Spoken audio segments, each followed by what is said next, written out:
नमस्कार दोस्तों, मैं हूं बॉबी मिश्रा और आप देख रहे हैं वाई न्यूज़। दोस्तों, इस समय मैं मौजूद हूं रोटरी ब्लड बैंक में और मेरे साथ मौजूद हैं डॉक्टर अज्जू अग्निहोत्री। आइए हम इनसे जानेंगे कि आखिर कोरोना काल में क्या रक्तदान करना और रक्त लेना किस तरीके से सही है।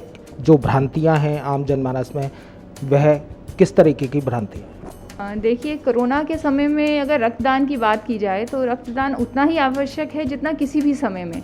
इनफैक्ट अगर आप पिछला 1 साल देखें, जब से कंट्री में कोरोना चल रहा है, लोगों के बीच में एक बहुत भ्रम है कि कोरोना देने से ही खून देने से कोरोना फैलता है या उससे रिस्क बढ़ता है कोरोना का। पर सिचुएशन ये है ग्राउंड पे आज के समय में भी कि जितने लोग पहले खून की आवश्यकता थी उतनी आज भी है। जो डायलिसिस के पेशेंट्स हैं उनको आज भी खून की आवश्यकता है। थैलेसीमिया वाले बच्चे, उनको आवश्यकता है। जितनी गायनी की डिलीवरीज होनी है उनको भी ब्लड की आवश्यकता है। तो पेशेंट्स कहीं नहीं गए हैं, पेशेंट्स आज के समय में भी वहीं के वहीं हैं और उससे बुरी परिस्थिति में है, क्योंकि पिछले 1 साल से फॉलोअप भी ढंग से नहीं हो पाया हॉस्पिटल्स में। तो इस कारण से हम लोगों की जो जिम्मेदारी है ब्लड डोनेशन को लेके, वो कहीं पे कम नहीं हुई है। तो खून देना, तो उसके बिना ब्लड बैंक चल नहीं सकता। खून का कोई रिप्लेसमेंट नहीं है। आप खून की जगह कोई दवाई नहीं दे सकते। इमरजेंसी सर्जरी है, एक्सीडेंट्स में जो ब्लड लग रहा है, वो आज के समय में भी वो नीड कम हुई नहीं किसी भी तरह से। तो अगर हम एक जिम्मेदारी की बात करें तो ब्लड डोनेशन आज भी उसी इतना ही ज़रूरी है जितना कभी भी रहा है। और सेफ्टी की अगर हम बात करें तो गवर्नमेंट ने पूरी गाइडलाइंस निकाली हैं उसके लिए। किसी भी पेशेंट को जिसको कोरोना तक हुआ है वो भी दे सकता है अगर उसको 28 दिन हो चुके हैं। वैक्सीन के बाद भी सिमिलरली इतना ही इंटरवल है कि 28 दिन जिसको हो गए हैं वैक्सीन की डोज लिए, वो दोबारा से ब्लड डोनेट कर सकता है। ब्लड के थ्रू कोरोना स्प्रेड भी नहीं होता है, क्योंकि ये रेस्पिरेटरी वायरस है, केवल नाक के सांस के थ्रू, हवा के थ्रू होता है। तो आपको कोरोना अगर हुआ है, आपके पूरे टेस्ट किए जाएंगे, उसके बाद आप डोनेशन कर सकते हैं। उसमें कोई भी किसी भी तरह का एडेड रिस्क नहीं है। दूसरा रह गया कि आप ब्लड डोनेशन जब करते हैं तो आप स्टाफ के संपर्क में आते हैं। तो जो स्टाफ है वो पूरी प्रिकॉशंस लेके ही ब्लड देता है, जैसे कि अपना हैंड हाइजीन रखना। प्रिक करने के लिए मात्र आप मान लीजिए 5 सेकंड का समय लगता है, जितने में स्टाफ आपके पास अगर खड़ा है। उसके बाद स्टाफ पीछे चला जाता है, तो आपका कोई डायरेक्ट कंटैक्ट नहीं रहता और दूरी पूरी बनी रहती है सारा समय स्टाफ के साथ में। तो कोई भी एडेड रिस्क इसलिए हम कहेंगे कि नहीं आता है जो डोनेशन कर रहे हैं। और कितने कैंप्स आज भी हो रहे हैं, लोग हैं जो दे रहे हैं। तो हम सबकी जिम्मेदारी है कि जो ब्लड की नीड है पेशेंट्स की, उसको पूरी करने के लिए डोनेट किया ही जाए ब्लड। कहीं ना कहीं कोरोना काल में ब्लड डोनेट करने वालों की कुछ कमी आपको देखने को मिली? बहुत कमी रही है। आप मानिए कि गवर्नमेंट ने कितने न्यूज़पेपर में रिक्वेस्ट निकाली हैं कि डोनेट किया जाए, क्योंकि डोनेशन को लेके लोगों के मन में बहुत भय रहा। लॉकडाउन्स हुए, सड़क पे निकलने में कर्फ्यू थे, तो लोग घरों से जब निकले ही नहीं तो डोनेशन हो ही नहीं पाए। यहाँ तक कि जो कैंप रेगुलरली करने वाले इंस्टीट्यूशंस थे वो बंद हैं।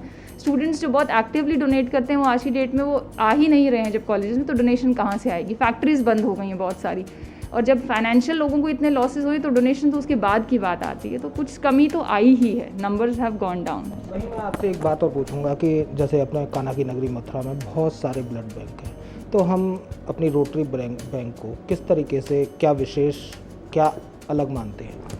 रोटरी ब्लड बैंक देखिए, जब भी डोनेशन लेता है, 2 तरह से ब्लड बैंक काम करता है। एक वो खून लेता है डोनर से और दूसरा पेशेंट्स को देता है। तो जहाँ तक लेने की बात रही, तो जितनी सावधानी एक ब्लड डोनेशन में होनी चाहिए वो सब रोटरी उसका ध्यान रखता है। आपसे खून तभी लिया जाता है जब आपके बॉडी में एडिक्वेट खून रहेगा। तो ऐसा नहीं कि आप दान करेंगे तो आपको उससे साथ कुछ नुकसान होगा, पहली बात। दूसरा, सारे टेस्ट किए जाते हैं और सारे टेस्ट की रिपोर्ट्स डोनर को दी जाती है वापस बताने के लिए कि आप सेफ़ हैं। कुछ उसमें अगर दिक्कत निकलती है टेस्ट में, जैसे कि हम HIV और जॉन्डिस के टेस्ट करते हैं ब्लड के ऊपर, जो मैंडेटरी टेस्ट है, जो सबके लिए किए जाते हैं, उसमें कोई परेशानी निकलने पर हम डोनर को वापस कॉल करते हैं और उनको रेफ़र करते हैं किसी भी गैस्ट्रोएंटरोलॉजिस्ट के पास, ताकि वो अपना इलाज आगे करवा सकें। दूसरी रही बात पेशेंट की, जब हम पेशेंट को भी ब्लड देते हैं यहाँ पे, तो जो गवर्नमेंट प्रिस्क्राइब रेट्स हैं उस पर ब्लड दिया जाता है, मेकिंग श्योर कि किसी को भी दिक्कत ना आए। और दूसरा रहता है टाइम। किसी भी ब्लड बैंक में जाके आपको समय लगता है ब्लड लाने में, तो यहाँ पे हम वो भी कोशिश करते हैं कि जो भी आया है ब्लड देने, उसको बिना बहुत देर प्रतीक्षा कराए समय पे ब्लड दिया जाए और अच्छी क्वालिटी का ब्लड दिया जाए, जिससे कि उसको नुकसान ना हो। तो इस करके रोटरी ब्लड बैंक में एक सवाल और है कि आखिर कौन कौन लोग, ठीक है, ब्लड दे सकते हैं और ऐसे कौन से लोग हैं जो जिनको गंभीर बीमारियां हैं, क्या वो ब्लड दे सकते हैं? कौन कौन सी ऐसी बीमारियां हैं अगर वो ग्रसित हैं तो वह ब्लड नहीं दे सकते?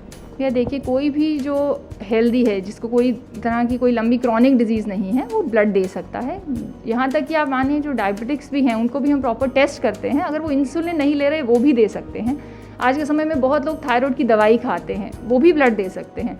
कोई आप और ड्रग्स ले रहे हैं जैसे कि ताकत की दवाई, उसमें भी आप दे सकते हैं। बाकी जितने भी और कारण हैं जैसे नहीं दिया जाता, वो एक एक कारण की यहाँ पे जांच करने के बाद ही हम ब्लड देते हैं। किसी को अगर जॉन्डिस हुआ है अभी लेटली 1 साल के अंदर, हम केवल उनके लिए कहते हैं कि वो ना दें। बाकी किसी के लिए भी ब्लड देने में कोई मनाही नहीं है और टेस्ट किया जाता है। जिनका भी हेल्दी हैं, अपना रोज़ काम पे जा रहे हैं, वो प्रायः सभी लोग फिट हो जाते हैं डोनेशन के लिए, उसमें कोई परेशानी नहीं आती। मेरा सवाल कुछ एक ये भी है आपसे कि जैसे कि मैं ब्लड देने के लिए आपके पास आया, आपने मेरा ब्लड ले लिया, ठीक है, तो उसकी जो जितनी भी जांचें होंगी वो बाद में होंगी या पहले से हम जांच करें? देखिए, जो हम कुछ जांचें हैं जो पहले की जाती हैं, जैसे कि आपका हीमोग्लोबिन कितना है, आपका ब्लड प्रेशर कितना है, आपको बुखार तो नहीं है, वो सब जांचें, आपका वज़न कितना है, तो उसी की आप क्वालिफाई करते हैं कि नहीं। क्योंकि जो ब्लड डोनेशन है ये गवर्नमेंट द्वारा दिया गया क्राइटेरिया है। ऐसा नहीं है कि हम अपने मन से ब्लड देते हैं। कोई भी ब्लड बैंक की गवर्नमेंट की फिक्स लिस्ट है जिसको सारे टेस्ट करने के बाद, तो कुछ टेस्ट तो पहले किए जाते हैं। फिर जब आप ब्लड दे देते हैं तो कुछ इन्फेक्शंस हैं जो ब्लड से ट्रांसमिट हो सकती हैं, जैसे कि hepatitis B, hepatitis C, HIV जैसी बीमारियां। उसके लिए टेस्ट हम बाद में करते हैं क्योंकि वो कुछ समय लगता है उनको करने के लिए, तो वो ब्लड ले लिया जाता है और उसके बाद टेस्ट किए जाते हैं। क्या कुछ ऐसे पेशेंट नज़र में आए कि उन्होंने ब्लड दिया हो और HIV? बहुत तो नहीं, लेकिन आते हैं। हाँ आते हैं। अगर आप मान लीजिए, अगर हम 100 की बात करें तो 100 में से ज़रूरी नहीं कि एक निकला है, लेकिन निकलता है। ऐसा नहीं है कि सभी लोग हेल्दी निकलते हैं। कुछ लोगों को इनफैक्ट मैं कहूँगी कि फ़ायदा भी होता है देने से। मान लीजिए किसी को जॉन्डिस और उसको नहीं पता, उसके ब्लड में कीटाणु हैं, तो जब वो पिक होते हैं टेस्ट के अंदर, हम उनको बुलाते हैं, उनसे पूछते हैं कि आपको कोई एक्सपोजर रहा कि जिसके कारण आपको जॉन्डिस हुआ है, तो उस केस में उनको फिर गाइड करके दवाई दे के ठीक भी किया जा सकता है। तो उस तरह से ब्लड डोनेशन बेनिफिशियल भी है उन केसेस में। इस कोरोना काल में आम जनमानस से आप क्या अपील करेंगे? मैं यही अपील करूंगी कि सब लोग कोशिश करें दान करने की। ये एक ऐसा दान है जिसका कोई मूल्य नहीं है। ये जो आप कुछ भी दान देंगे, आप मान लीजिए पैसा भी देते हैं तो उससे शायद किसी का फ़ायदा हो, लेकिन ये एक ऐसा दान है कि इसका कोई मुकाबला ही नहीं है। आप और ये हर कुछ समय में आपके बॉडी में तो ये ब्लड वेस्ट ही जाएगा। आपका ये खून वैसे भी बॉडी अपने आप से भी इसको ख़त्म ही कर देगी कुछ समय में। तो अगर ये किसी की जान बचा सकता है तो उससे बड़ा कोई पुण्य का कार्य नहीं है। तो जैसा कि अभी आपने देखा कि डॉक्टर अज्जू अग्निहोत्री ने बताया रक्तदान महादान, और वाई न्यूज़ भी आपसे यही अपील करता है कि ज़्यादा से ज़्यादा इस कोरोना काल में रक्तदान करें। फिर आपसे मुलाकात होगी कुछ ऐसी ही सलाह के साथ। नमस्कार।